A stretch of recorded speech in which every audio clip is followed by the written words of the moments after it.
नमस्कार। कैसे हैं आप लोग? सर्वोदय एकेडमी की यूट्यूब चैनल पर आप लोगों का हार्दिक स्वागत है, अभिनंदन है। उम्मीद करता हूँ बहुत अच्छे होंगे, बढ़िया होंगे और इस कोरोना महामारी में अपना और अपने परिवार का बहुत ख्याल रख रहे होंगे। पढ़ाई करते रहिए। इस समय पे जो समय आपको मिला हुआ है इसका भरपूर प्रयोग करिए। और जैसा कि आप लोगों को पता है, यह यूट्यूब पर सर्वोदय एकेडमी के चैनल के माध्यम से आप लोगों को मैथ्स की, अर्थमेटिक की वीडियोस प्रोवाइड कराई जा रही हैं। हमने एक चैप्टर पूरा कर लिया था लास्ट क्लास तक, रेशियो एंड प्रपोर्शन। नेक्स्ट अगला चैप्टर हम लेकर आए हैं, जैसे कि आप लोगों की डिमांड थी कि सर लाभ और हानि कराइए, प्रॉफिट एंड लॉस के बारे में भी थोड़ा सा बताइए। तो आज हम एक नया चैप्टर के साथ आए हैं। अगले चैप्टर की हम बात करेंगे जिसका नाम है प्रॉफिट एंड लॉस। तो देखिए ज़रा, लाभ और हानि क्या होती है, ध्यान देंगे सब लोग तो अच्छे से आपको समझ में आएगा। देखिए, लाभ और हानि क्या होती है उसको समझने से पहले आपको कुछ तीन शब्द के बारे में जानना है कि आखिर वो शब्द क्या क्या होते हैं। ध्यान से देखते रहिएगा। सबसे पहले होता है कॉस्ट प्राइस, जिसको हम शॉर्ट में बोल देते हैं सीपी। ठीक है, कॉस्ट प्राइस होता है, हिंदी में कहते हैं क्रय मूल्य या फिर कहते हैं लागत मूल्य। लागत मूल्य या क्रय मूल्य जो होता है कॉस्ट प्राइस, वो क्या होता है कि जिस मूल्य पर हम कोई भी चीज़ को खरीद कर लेकर आते हैं बेचने के लिए, वो जो रेट होता है हमारा, वो कॉस्ट प्राइस होता है। या ऐसे कह सकते हो, और क्लियर अगर करना चाहो तो, कन्फ्यूजन आगे ना हो तो, कि हम कोई चीज़ बेचने से पहले तक उस चीज़ में कितना रुपया इन्वेस्ट कर चुके हैं, वो हमारा कॉस्ट प्राइस है। जैसे हम 500 रुपये की कोई चीज़ ले आए, 50 रुपये उसके किराए में खर्च कर दिए, 50 रुपये उसको लगवाने में खर्च कर दिए, है ना। तो टोटल जो हमने उस चीज़ के लिए इन्वेस्टमेंट कर दिया वो हो गया 600 रुपये का। तो कॉस्ट प्राइस 500 नहीं रहा, हमने खरीदी 500 में ज़रूर थी, लेकिन 100 रुपये का और अदर उस पर जो है खर्चा हो गया। इसका मतलब ये है कि वो चीज़ अब 500 की नहीं हुई, वो 600 रुपये की मानी जाएगी। ठीक है ना। तो कॉस्ट प्राइस क्या होता है, किसी भी चीज़ को बेचने से पहले तक वो चीज़ टोटल कितने रुपए की पड़ी है, वो टोटल इन्वेस्टमेंट जो होता है वो हमारा कॉस्ट प्राइस कहलाता है, क्रय मूल्य कहलाता है। नेक्स्ट एक और मूल्य होता है सेलिंग प्राइस, जिसको बोलते हैं शॉर्ट में एसपी। एसपी कौन सा मूल्य होता है? जब किसी चीज़ को हम सेल कर देते हैं, बेच देते हैं, वो जो बेचने का मूल्य होता है वो हमारा सेलिंग प्राइस होता है, या किसको कहते हैं विक्रय मूल्य। एक और मूल्य होता है जिसको कहते हैं मार्क्ड प्राइस। इसको बोलते हैं हम हिंदी में अंकित मूल्य, या इसको कहते हैं लिस्ट प्राइस, सूची मूल्य। इसको कह देते हैं एडवर्टाइजमेंट प्राइस, विज्ञापन मूल्य। ठीक है ना। तो अलग अलग प्रकार के इसके नाम होते हैं। सब चीज़ में एक एक करके आपको समझाऊंगा। ठीक है ना। आप लोग ध्यान से चीज़ों को समझते रहिए और क्लास का आनंद लेते रहिए। देखिए, तो सबसे पहले हम बात करते हैं, एक एग्जाम्पल के थ्रू आप लोगों को समझाने की कोशिश करते हैं कि आखिर इन तीनों मूल्यों में क्या क्या डिफरेंस होता है। मैं मान लेता हूँ कि मैं एक चीज़ लेने गया तो मुझे वो चीज़ 1200 रुपये की खरीद में पड़ी। 1200 रुपये की मैंने उसको खरीदा। तो याद करिए, जब मैंने उस चीज़ को खरीदा होगा तो किसी ने मुझे बेचा भी होगा। ठीक है ना। तो यही रेट मेरे लिए तो कॉस्ट प्राइस है, लेकिन उस सामने वाले व्यक्ति के लिए, जिस व्यक्ति ने मुझे ये सेल किया है, उसके लिए ये सेलिंग प्राइस है। तो कॉस्ट प्राइस जब जब होता है तो वहाँ एक अंदर सेलिंग प्राइस भी छुपा हुआ होता है। तो कभी भी ये मत समझा करो कि खरीदा शब्द आ गया इसका मतलब है वो हमेशा कॉस्ट प्राइस होगा। ये भी हो सकता है कि दूसरे वाले व्यक्ति के लिए वो सेलिंग प्राइस भी हो। तो ये चीज़ हम समझते हुए चलते हैं। लैंग्वेज में, भाषा में, क्वेश्चन में जो चीज़ कही गई है उसको ध्यान से हमें समझना पड़ता है। यही अर्थमेटिक है, यही अंकगणित की विशेषता है कि आपको अगर ध्यान से क्वेश्चन को पूरा पूरा सॉल्व करना है तो उसकी जो पीछे की लैंग्वेज है उसको आपको अंडरस्टैंड करना पड़ेगा। ठीक है। नेक्स्ट आते हैं, मैंने ये चीज़ 1200 रुपये की खरीदी, लेकिन एक्चुअल में इस चीज़ पर 1200 रुपये नहीं पड़े हुए थे। इस चीज़ के जो डिब्बा था, ऊपर जो बॉक्सिंग हुई थी, उस पर 1800 रुपये पड़े हुए थे। तो 1800 रुपये की थी वैसे ये। ठीक है, मुझे 1200 में दी गई। ठीक है ना। चलिए, फिर मैंने ला के इसी चीज़ को सेल कर दिया 1500 रुपये में। मैंने 1500 रुपये में इस चीज़ को बेच दिया। या इस एग्जाम्पल को और इजी बनाना चाहें तो मैं ये कह सकता हूँ कि एक दुकानदार के पास हम गए, उस दुकानदार ने इस वस्तु के लिए 1800 रुपये लिख रखे थे अपने लिस्ट में या उस बॉक्स पे, लेकिन हमने उससे बोला तो उसने हमको ये चीज़ 1500 रुपये में बेच दी, तो हमारे लिए वो क्या हो गया, सेलिंग प्राइस हो गया। लेकिन एक्चुअल में वो जो दुकानदार था वो इस चीज़ को 1500 रुपये में नहीं लेके आया था, वो 1200 रुपये में लेके आया था। तो 1200 रुपये इस वस्तु का कॉस्ट प्राइस हो गया, ठीक है। तो उस दुकानदार को प्रॉफिट हुआ क्योंकि 1200 की चीज़ 1500 में बिकी है। प्रॉफिट तभी होता है जब कॉस्ट प्राइस से ज़्यादा होता है सेलिंग प्राइस, ठीक है। और लॉस कब होता है, जब कॉस्ट प्राइस से कम होता है सेलिंग प्राइस। सरल भाषा में ये है इसका मतलब। तो 1200 की चीज़ 1500 में बिकी है, इसका मतलब है प्रॉफिट हुआ है यहाँ पे 300 रुपये का। अब 300 का प्रॉफिट 1200 पे हुआ है, इंटू 100 करने से हमारा प्रॉफिट परसेंट आ जाता है। यहाँ से सॉल्व करेंगे तो हमें पता चलेगा कि हमको 25% प्रॉफिट हुआ है। आप प्रॉफिट परसेंट निकालें चाहे लॉस परसेंट निकालें, दोनों ही केस में आपको प्रॉफिट या लॉस ऊपर रखना होगा और नीचे हमेशा कॉस्ट प्राइस रखना होगा और इनटू करना है 100 का। 100 का इनटू क्यों होता है, क्योंकि किसी भी चीज़ को परसेंटेज में कन्वर्ट करने के लिए उसको 100 पे चेक करना होता है कि वो 100 पे कितनी है। तो जितनी वो चीज़ 100 पे है वही समझ जाते हैं हम परसेंट, ठीक है। नेक्स्ट आते हैं कि 1800 की चीज़ हमें 1500 में भी तो मिली थी, तो ये जो 1800 की चीज़ हमें 1500 में मिली ये क्या है, तो ये इस वस्तु का डिस्काउंट है, ये छूट है, ठीक है। तो हमें छूट इस दुकानदार ने कितनी दी, ये वो चीज़ है। तो हमें 300 रुपये की छूट दी इस दुकानदार ने, लेकिन वो 1800 पे दी इंटू 100। यहाँ से हम इसको सॉल्व करेंगे तो 6 से डिवाइड दोगे तो 16 सही 2/3% आएगा। आप लोग सॉल्व कर लेना डिस्काउंट। तो यहाँ से हम दो बात समझे कि जब कभी भी डिस्काउंट हम कैलकुलेट करते हैं तो हमेशा नीचे जो लगाया जाता है वो हम लगाते हैं मार्क्ड प्राइस, जो हमारा अंकित मूल्य होता है वो। और जब कहीं भी हम प्रॉफिट और लॉस अगर हम कैलकुलेट करते हैं तो हमेशा जो नीचे लगाया जाता है वो कॉस्ट प्राइस लगाया जाता है, ऊपर प्रॉफिट या लॉस लगाया जाता है, नीचे कॉस्ट प्राइस इंटू 100। डिस्काउंट में ऊपर डिस्काउंट, नीचे मार्क्ड प्राइस इंटू 100, ठीक है। तो ये दो बातें आप लोग पूरे चैप्टर में ध्यान रखेंगे। बिल्कुल सरल भाषा में मैं आपको समझाऊंगा, चीज़ों को अच्छे से आप समझते रहिएगा। कोई दिक्कत आए तो कमेंट करके ज़रूर बताएं कि सर ये प्रॉब्लम यहाँ पे आ रही है, आप इसे क्लियर करिए। देखिए एक क्वेश्चन उठाते हैं, उस क्वेश्चन के थ्रू आपको समझाने की कोशिश करते हैं। स्क्रीन पे क्वेश्चन है, एक बार सभी लोग पढ़ लें। अगर नहीं हो पाए आपसे कोई बात नहीं है, बस पढ़ लिया करो एक बार क्वेश्चन, जिससे कि आप उस क्वेश्चन को समझें तो आपको क्लियर समझ में आ जाए। देखिए क्वेश्चन है, a person buys a toy for ₹50। एक व्यक्ति 50 रुपये में एक खिलौना खरीदता है, तो इस खिलौने का कॉस्ट प्राइस कितना हो गया, तो 50 रुपये हो गया। फिर ये कह रहा है and sells it for ₹75 and 75 रुपये में उसको सेल कर देता है, तो सेलिंग प्राइस कितना हो गया 75।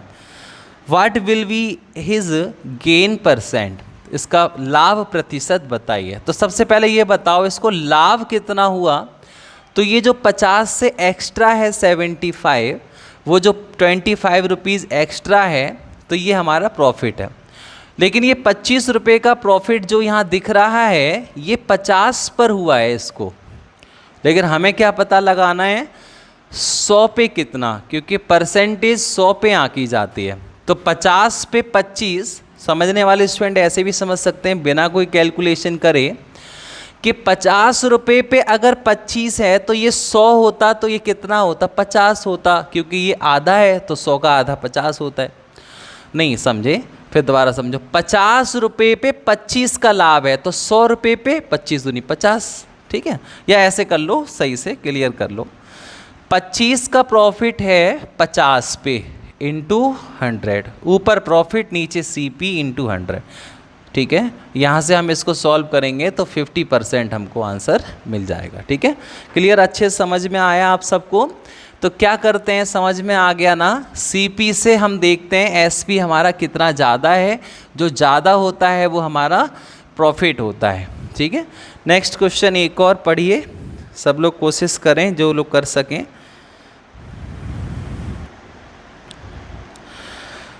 ए person buys a book for ₹200, एक व्यक्ति 200 रुपये में एक किताब खरीदता है, and sells it for 225, and 225 रुपये में उसको बेच देता है। उसका प्रॉफिट परसेंट ज्ञात कीजिए, उसका लाभ प्रतिशत बताइए। तो हमें पता है भैया 25 का लाभ हो रहा है इसको 200 पे इंटू 100, ठीक है। 25 से 8 बार डिवाइड हो जाएगा और 8 से डिवाइड देंगे तो 12.5% आपको प्रॉफिट दिख जाएगा। एक ही ऑप्शन है 12.5, अगर आप इससे डिवाइड दें तो ये 12 बार पूरा पूरा जा रहा है। ऑप्शन पे नज़र मारिए कि हाँ 12 बार कट रहा है, इसका मतलब ये है कि हमारा 12 के अप्रॉक्सी आंसर आएगा। एक ही ऑप्शन 12 है, उसको लगाइए और आगे बढ़ जाइए, ठीक है ना। तो ऐसे छोटे छोटे क्वेश्चन आप लोग सब कर लेंगे। एक और क्वेश्चन करके दिखाइए। A person buys a book for ₹500, एक व्यक्ति 500 रुपये में एक किताब खरीदता है, and sells it for ₹300, and उसको 300 रुपये में बेच देता है। अब इस बार इसको क्या हुआ है, लॉस। लॉस कब होता है, जब हमारा, यहाँ लिख देता हूँ मैं, लॉस या हानि कब होती है, जब हमारा SP अधिक हो CP से। जब हमारा नहीं, जब हमारा CP अधिक हो SP से, या फिर उल्टा कह सकते हैं जब हमारा विक्रय मूल्य क्रय मूल्य से कम हो। मतलब जितने रुपए में हम खरीद के लाए हैं उससे कम में अगर बेच दें तो हमें हानि होगी। सिंपल सी बात है, सब लोग जानते हैं इतना। तो मैंने लिखा है CP ज़्यादा हो SP से। देखो CP ज़्यादा है ना SP से, इसका मतलब ये है कि यहाँ हानि हो रही है, ठीक है। तो लॉस कितना हो रहा है इसमें, 200 का कितने पर हुआ है, 500 पे। नीचे हमेशा CP लगाना है, चाहे आप प्रॉफिट निकालें चाहे आप लॉस निकालें, इंटू 100। ये सॉल्व करेंगे हम इसको और 20 दूनी 40% का हमको लॉस हो जाएगा, ठीक है। यहाँ से क्लियर आपको समझ में आ जाएंगी चीज़ें कैसे करते हैं, ठीक है। नेक्स्ट आगे बढ़ते हैं। इस वाले क्वेश्चन को देखिए एक बार। ये सब आज की क्लास बेसिक क्वेश्चनों की है। अपना कॉन्सेप्ट क्लियर करिए, फिर अगली क्लास में और आगे टाइप कराते हैं। A retailer buys a watch for ₹225, एक रिटेलर होता है, वो एक घड़ी 225 रुपये में खरीदता है, and his overhead expenses are ₹15, और घड़ी पर उसका 15 रुपये अतिरिक्त खर्चा होता है। 15 रुपये उसको कोई और खर्चे के रूप में देने पड़ते हैं, 15 रुपये। इसका मतलब ये है, मैंने आपको समझाया था कि सिर्फ खरीदना ही कॉस्ट प्राइस नहीं है, उसके बेचने तक जो उससे पहले खर्चा उस चीज़ पर हो चुका है वो सारा कॉस्ट प्राइस में इंक्लूड हो जाता है। तो यहाँ पे हम देखेंगे कि 15 रुपये अतिरिक्त खर्चा हो गया, इसका मतलब ये चीज़ इसको 240 रुपये की पड़ी। एंड वो आगे कह रहा है, and he sells the watch for ₹300, और ये 300 रुपये की उसको बेच देता है। इसका मतलब आप यहाँ से देखिए कि 240 की चीज़ खरीद कर हम 300 में बेच रहे हैं, इंटू 100, 60 से 4 बार और 4 से ये 25। इसका मतलब हमें 25% प्रॉफिट ये घड़ी देगी, ठीक है ना। कर लेंगे आप ऐसे क्वेश्चन अच्छे से। नेक्स्ट आगे एक और इसी प्रकार का क्वेश्चन सॉल्व करते हैं। पढ़िए ज़रा, जो स्टूडेंट कर सकें इस क्वेश्चन को करने की कोशिश करें। जो नहीं कर पाते हैं बैठे ना रहें, बस पढ़ लिया करें ज़रूर 1-2 बार क्वेश्चन को। Amit buys 12 articles for ₹12 and sells them at the rate of 1.5 rupees per article. ये कह रहा है अमित 12 रुपये में 12 वस्तुओं के हिसाब से 12 रुपये में, ठीक है, या मैं ऐसे कह सकता हूँ 12 वस्तुएं 12 रुपए के हिसाब से बाई करता है, खरीदता है, मतलब 1 रुपए की एक वस्तु के हिसाब से खरीदता है। एंड जब सेल करता है उसको तो 1.25 रुपये, ठीक है, या मैं यहाँ पे ऐसे लिख सकता हूँ 12 रुपये प्रति 12 वस्तुएं, 1.25 रुपये पर आर्टिकल प्रति वस्तु के हिसाब से बेच देता है। कह रहा है उसका लाभ प्रतिशत बताइए, उसको इस प्रकार कितने % का प्रॉफिट हुआ। तो यहाँ से आप ये देख सकते हैं कि 12 रुपये में 12 वस्तुओं के हिसाब से खरीदी गई हैं चीज़ें और 1.25 रुपये प्रति वस्तु के भाव से इसको बेच दिया गया है, सेल कर दिया गया है, ठीक है। तो यहाँ से आप चेक करिए, देखो जब तक इस चीज़ में प्रॉफिट नहीं आ सकता जब तक आप आर्टिकल्स को, वस्तुओं को समान नहीं करोगे। कैसा सामान? मैं आपसे कहूँ कि मैंने 10 चीज़ें 100 में खरीदी हैं और 10 ही चीज़ों को उन्हीं को 150 में बेच दिया, तो आप कहोगे ठीक है सर 50 रुपये का लाभ हो गया 10 चीज़ों पे। अगर मैं आपसे कहूँ कि मैंने 80 चीज़ें 100 में खरीदी और 90 चीज़ें 120 में बेच दी, अब आप यहाँ कन्फ्यूज हो जाओगे प्रॉफिट निकालने के लिए। अगर आपने कहा होता 80 खरीदी और 80 बेच दी तो प्रॉफिट फटाफट से निकल आता है। मतलब आपको समझ में आ गया होगा कि ऐसे क्वेश्चन में हमें क्या करना है। तो ऐसे क्वेश्चन में हमको प्रॉफिट, वो आर्टिकल्स जो हैं वो समान करने हैं, ठीक है। तो 12 रुपये में 12 वस्तु, इसका मतलब है 1 रुपये पर वस्तु पर आर्टिकल, ठीक है।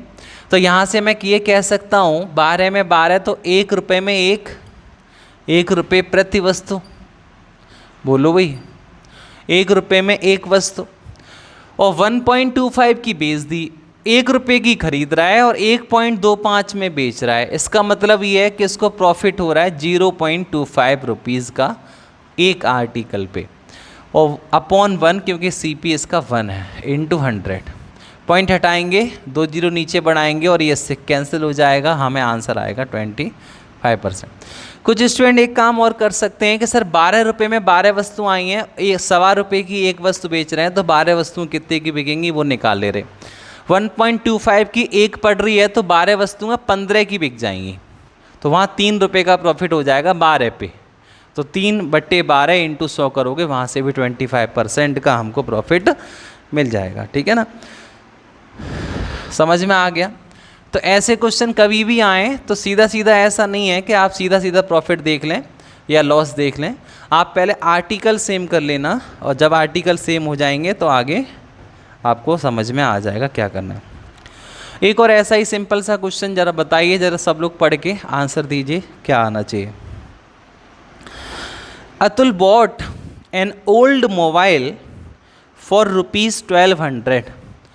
अतुल एक पुराना फ़ोन 1200 रुपये में खरीदता है।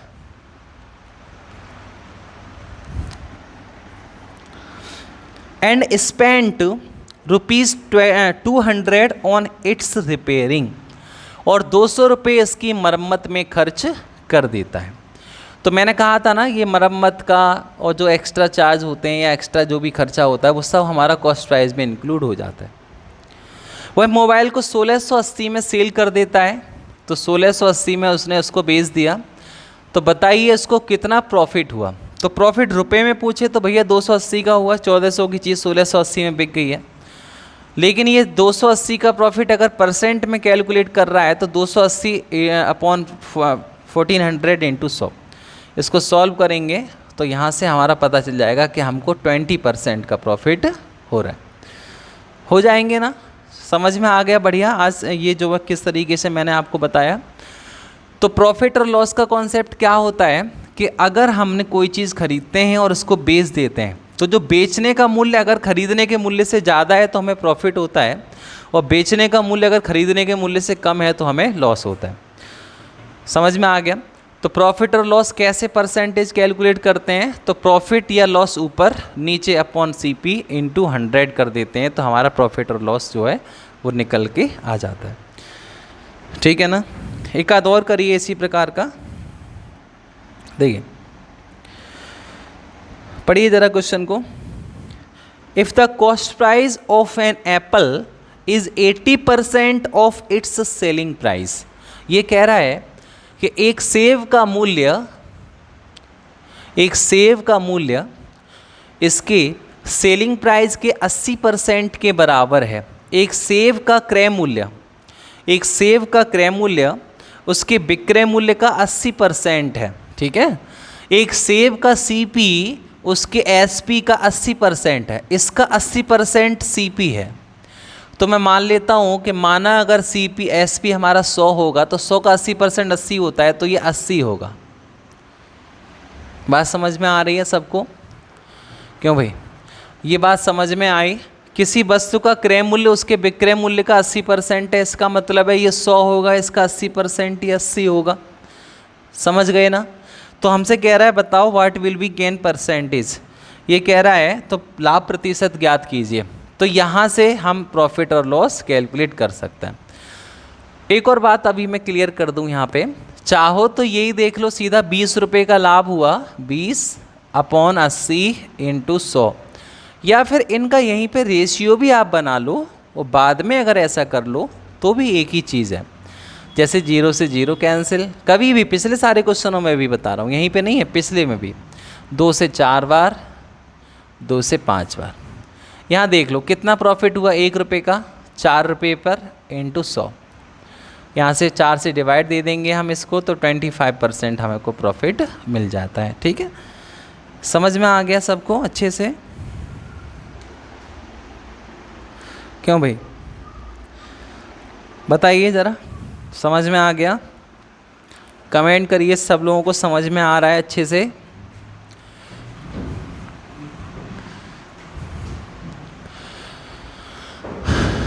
अच्छे से चीज़ों को समझते रहिए, क्लियर आप लोगों की सारी चीज़ें हो जाएंगी। देखिए नेक्स्ट है, अगला क्वेश्चन पढ़ने की कोशिश करें।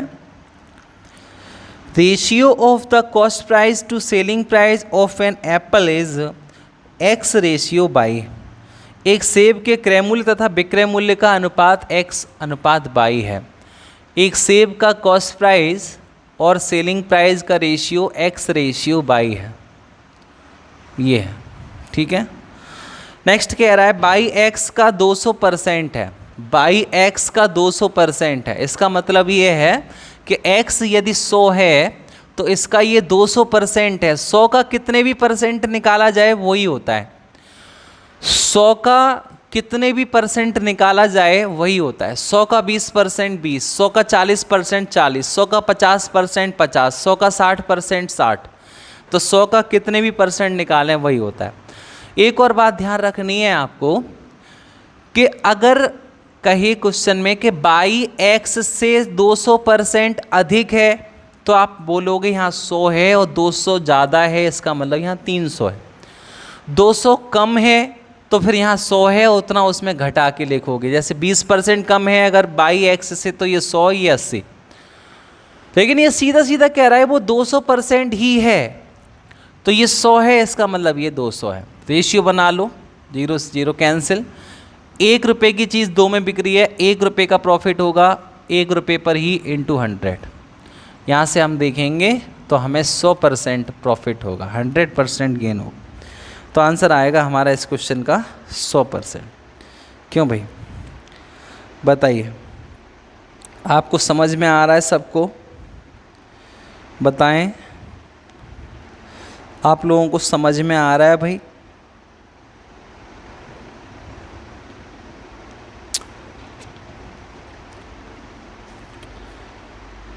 बताइए, आप लोग समझ पा रहे हैं? यस करिए फटाफट से, आप लोगों को समझ में आ रहा है?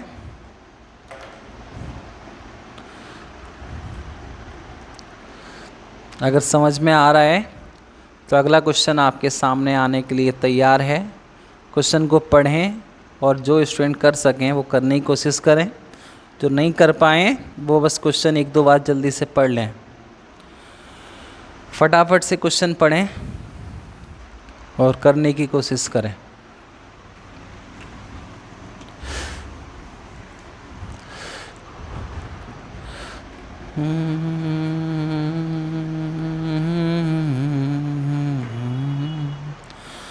मेरा प्यार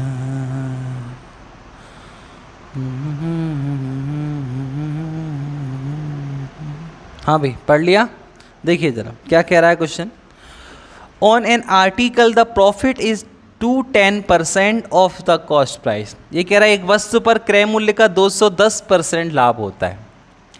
मतलब ये कहना चाह रहा है कि एक वस्तु के पर 210% प्रॉफिट होता है उसके सीपी पर, सीपी का। तो मान लीजिए ये 100 है और 100 का 210% 210 ही होता है। किसी भी 100 का कितने भी परसेंट निकालिए आप उतना ही निकलता है 100। इसीलिए ही माना जाता है ज़्यादातर क्वेश्चनों में जो परसेंटेज इंटीजर में होती हैं उनको आप 100 ही मान के सॉल्व करिए, ठीक है। कॉस्ट प्राइस 100 मान के, 100 रुपये सीपी मान लिया हमने, तो 210% लाभ हुआ, इसका मतलब 210 का लाभ हुआ 100 रुपये ही है, तो इसका मतलब ये हो गए 310। 100 और 210, 310 का सेलिंग प्राइस होगा ज़रूर। अब देखिए क्या कहना चाह रहा है। If the cost price increase by 40% but the selling price remains constant then approximately what % of selling price will be the profit. ये कह रहा है कि यदि क्रय मूल्य 40% बढ़ जाए, क्रय मूल्य में 40% की वृद्धि हो जाए लेकिन सेलिंग प्राइस सेम रहे, सेलिंग प्राइस में कोई भी परिवर्तन ना हो, तो लाभ विक्रय मूल्य का कितने प्रतिशत होगा। तो लाभ विक्रय मूल्य का लगभग कितने प्रतिशत होगा। Then approximately what % of selling price will be the profit. ठीक है, कॉस्ट प्राइस 40% बढ़ जाए इसका मतलब 140 हो जाए, लेकिन सेलिंग प्राइस इतना ही रहे, सेलिंग प्राइस हमारा 310 ही रहे, तो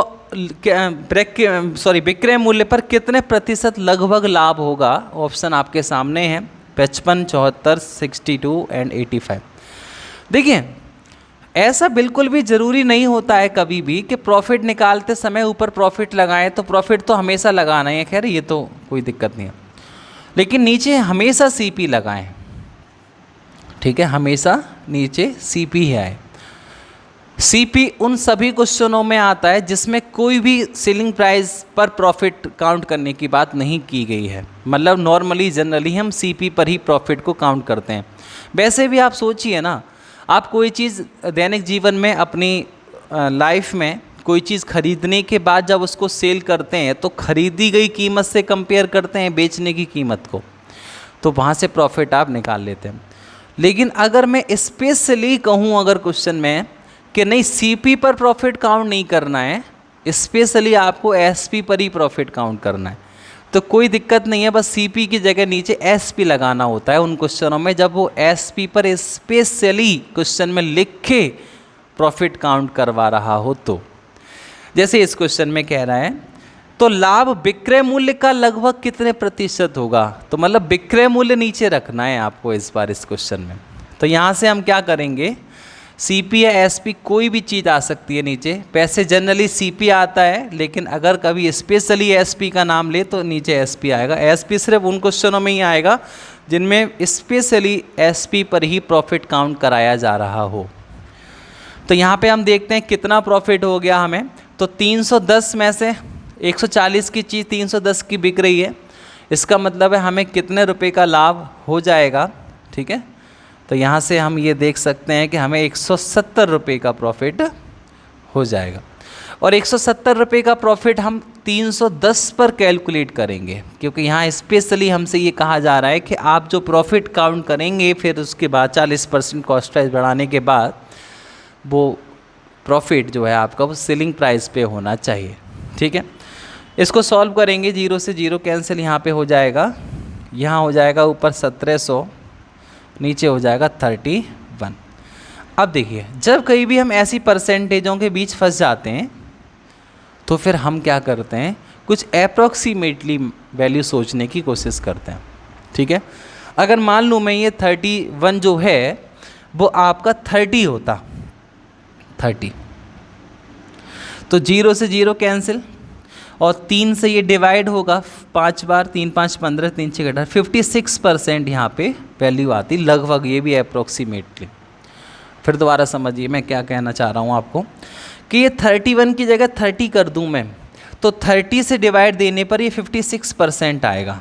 बात समझने की कोशिश करना सभी लोग, 56% आएगा। अब एक बात बताइए, मैं डिनोमिनेटर जो हमारा हर है उसको क्या कर रहा हूँ, कम कर रहा हूँ। तो जब मैं इसको कम कर रहा हूँ तो ये जो वैल्यू आई होगी ना, ये बड़ी आई होगी ज़्यादा। जब इसको 30 की जगह 31 किया जाएगा तो ये वैल्यू क्या होगी, घटेगी। तो हम जो आंसर अपना ढूंढेंगे वो 56 से थोड़ा सा नज़दीक कम वाला होगा, वो हमारा सही आंसर हो जाएगा। तो आंसर यहाँ कौन सा हो जाएगा, 55% ऑप्शन है।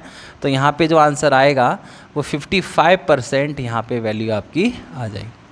तो ऐसी जब कहीं भी कैलकुलेशन आया करें तो आप दिमाग से ये सोच के अपना सॉल्व कर सकते हो, ठीक है। क्यों भाई, बताइए कैसा लगा आपको, समझ में आ रहा है सबको बढ़िया से? चलिए, अगर समझ में आ रहा है तो नेक्स्ट आगे और कुछ करने की कोशिश करिए। एक और क्वेश्चन है आपके लिए, पढ़िए फटाफट से क्वेश्चन।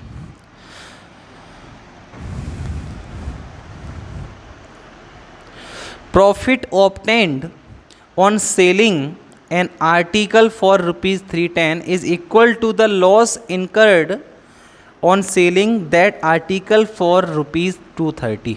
ये क्या कहना चाह रहा है कि 300 एक वस्तु को 310 रुपये में बेचने पर, एक वस्तु को 310 रुपये में बेचने पर जो लाभ प्राप्त होता है, एक वस्तु को 310 रुपये में बेचने पर जो लाभ प्राप्त होता है वही लाभ 230 रुपये में बेचकर हानि के बराबर है।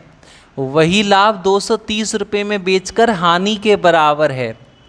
वही लाभ 230 रुपये में बेचकर हानि के बराबर है। क्वेश्चन सॉल्व करिए।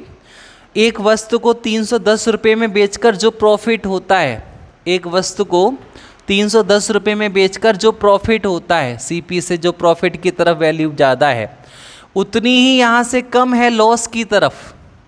लॉस वाला जो एसपी है, लॉस के साथ बात समझने की कोशिश करें। एक वस्तु को 310 में बेचने पर जितना प्रॉफिट हुआ उतना ही लॉस हुआ इसको 230 में बेचने पर। इसका मतलब है जो सीपी होगा वो इन दोनों वैल्यू के, ये क्या है, मतलब जितना लॉस हुआ उतना ही प्रॉफिट हुआ। इसका मतलब ये दोनों वैल्यू 1:1 के, इन दोनों का डिफरेंस 1:1 में हम क्या कर लेंगे, तोड़ लेंगे। तो 310 और 230 का डिफरेंस कितना हो जाएगा, तो 180 हो जाएगा। सिर्फ 230 से 310 कितना, 80 ज़्यादा है। तो 80 को जब 1:1 में दो भागों में तोड़ेंगे तो ये 40 और इधर का भी माल 40। तो बताओ हमें अगर कॉस्ट प्राइस निकालना है तो या तो इसकी लॉस की तरफ से निकाल लो या प्रॉफिट की तरफ से निकाल लो। तो 230 की कोई चीज़ बेचकर अगर हमें 40 का लॉस हो रहा है, इसका मतलब है हम उसको ज़रूर 270 में लाए होंगे। या सोच के देखो, 270 की चीज़ ही तो 310 में बेचकर 40 का लाभ देगी, या 270 की चीज़ ही तो 230 में बेचकर 40 की हानि देगी। तो लाभ और हानि यहाँ से क्या हो रही है, इधर उधर बराबर हो रही है। तो अब ये नहीं पूछ रहा कॉस्ट प्राइस क्या है, ये कह रहा है हानि प्रतिशत क्या होगी जब विक्रय मूल्य 180 हो। मतलब अगर इसी को 180 में बेचें तो हानि क्या होगी, तो हानि कितनी होगी, 90 की। और वो 90 की हानि 270 पे जब हम कैलकुलेट करेंगे तो हमारा आंसर आएगा 33/1/3%। इतना हमको लॉस होगा। तो ऑप्शन आएगा हमारा पहला 33/1/3%। बताओ समझ में आया आप सबको ये चीज़? क्यों भाई, आप सबको क्लियर हुई ये वाली चीज़? बताएं, क्या आपको ये क्वेश्चन समझ में आया? बताइए भाई, क्या आपको ये क्वेश्चन क्लियर हुआ?